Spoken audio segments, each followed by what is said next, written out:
So today, Good Friday. Just the narration of the Passion of Christ according to John. And this morning I didn't do any fancy commentary about the culture of that time, the political context, or the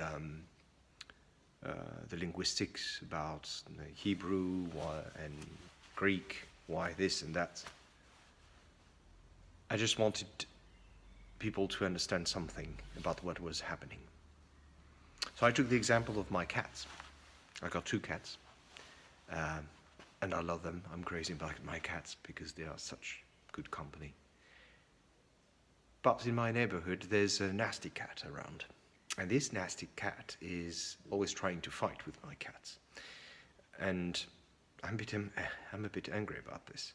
So each time I see this cat, I scare this cat, which is something I don't usually do.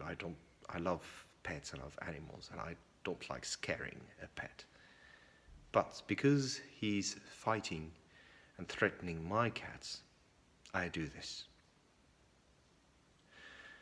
Some people might know I have also 2 stepsons, and they are precious to me. They are like my sons. And if anybody would do something wrong to them, hurt them, I would go crazy and would do nasty things. So now, figure out, take a picture. You've got a son, and this son is the kindest person in the world. Everybody likes to be in the presence of this son because he comforts the hearts, he heals the sick, he gives food to everybody, and it's wonderful to be with this son. And suddenly, his friends are going to betray him. Your friends are going to judge him, to put him to trial. And your friends are going to sentence him to death and give him to the enemy, to put him on the cross. This horrible, horrible way of dying. Nailed on the cross, suffering, naked, in front of everybody. This is what happened to God. I don't understand why we are still alive. I don't understand why humanity is still alive. If I were God at that time, with my son on the cross, I would have wiped out the whole humanity. Just send a virus. End of it. But no.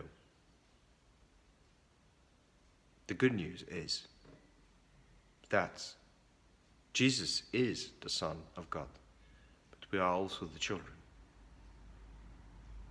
We are also very precious in the eyes of God.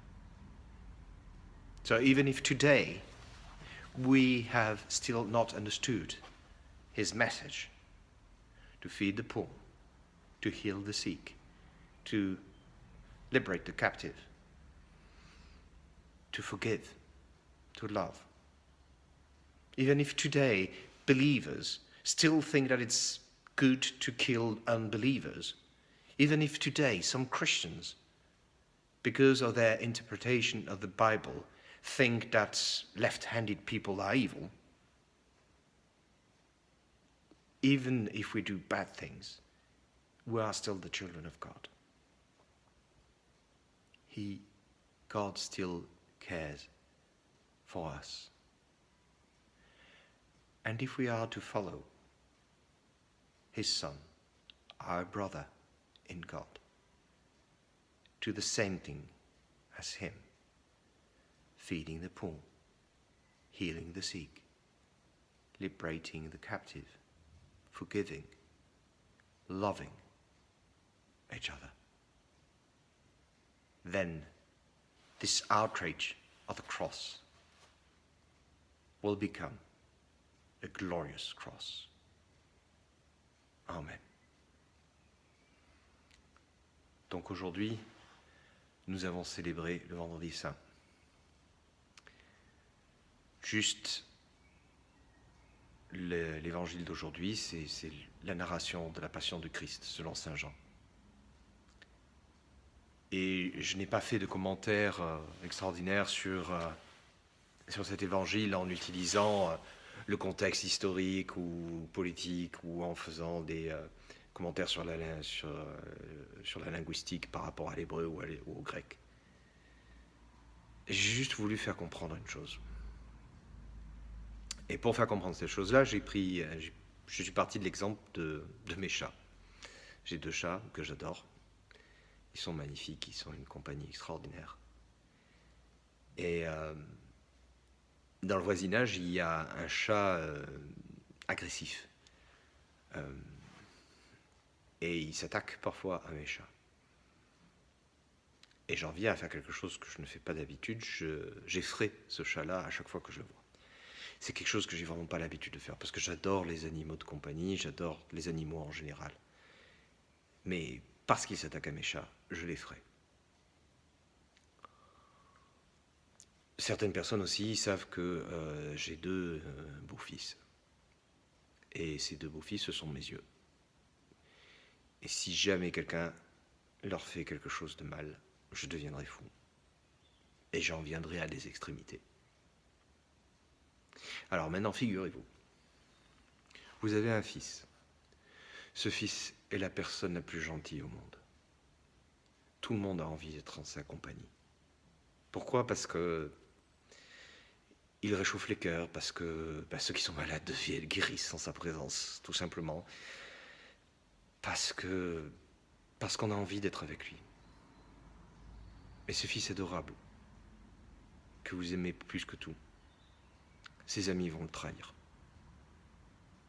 Ils vont le traîner devant le tribunal. Et ces tribunaux, ce sont vos amis. Vos amis vont le condamner à mort. Et ils vont le donner pour exécution à vos ennemis.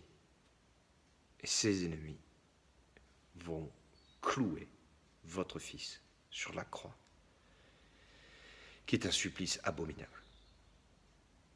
Les souffrances extrêmes. Et vous vous retrouvez comme ça, sur une croix, nu, à la honte de tout le monde. Je ne comprends pas parfois. Je ne comprends pas que l'humanité soit toujours là. Que l'humanité m'a disparu. Si j'avais été à la place de Dieu, j'aurais éliminé l'humanité immédiatement pour avoir fait ça à mon fils. Un virus, hop, c'est fini. Mais la bonne nouvelle dans tout cela, pourquoi il ne l'a pas fait ? Parce que Jésus est le Fils de Dieu. Mais nous aussi, nous sommes les enfants de Dieu.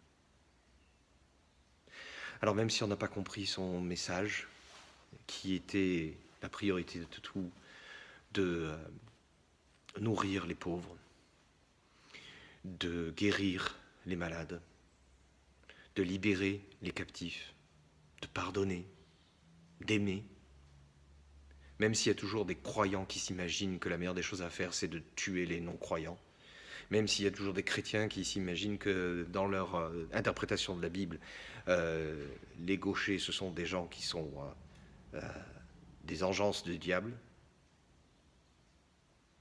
nous restons quand même ses enfants.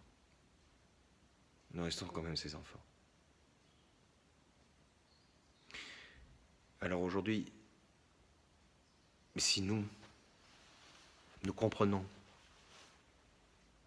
que Jésus est notre frère et que nous devons suivre son exemple, faire comme lui, donner à manger aux pauvres, guérir les malades, libérer les captifs, pardonner, aimer. Alors à ce moment-là, le scandale de la croix, ça deviendra notre gloire.